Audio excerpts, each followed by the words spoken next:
the White House today launched a new fake news portal, which I found interesting. What is your objective with that, ultimately?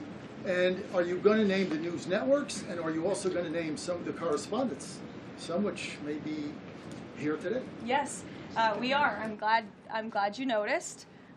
Much to the dismay of some of your colleagues in the room, John. And I think it goes to our original promise on day one to hold the media accountable, because unfortunately, and we deal with this all day, every day around here, there are so many fake stories that are unfortunately written that have inaccurate characterizations of meetings that took place, and it's all based on anonymous sourcing.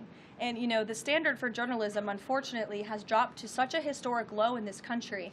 And again, we deal with it every day, where you can have an anonymous source who has no idea what they're talking about, zero credibility, call up a reporter in Washington and say, hey, I heard this, and then the next thing you know, it's on the front page of the New York Times. It's really incomprehensible. We appreciate the journalists, some of those who are in this room who do reach out for comment, who try to get things right, and there are some that remain. But overwhelmingly, the fake news that we see pumped out of this building on a day-to-day basis, it's honestly overwhelming to keep up with it all, and to constantly have to defend against these fake news and these attacks. And I will point out one fake news story over the weekend before I let you all go, from the New York Times that took about 1/3 of the president's daily calendar and his daily schedule and said that he's doing less than he did in his first term, or he might not be fit for the job. That is unequivocally false, and it's deeply unfortunate that this story was written by the same outlet and the same reporter who wrote this: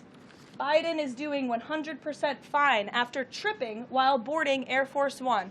Oh, same outlet, same reporter who wrote that President Trump is not fit for the job. Are you kidding me? You all see him almost every single day. He is the most accessible president in history. He is taking meetings around the clock. Another one. Biden declared, quote, healthy and vigorous after his first presidential physical.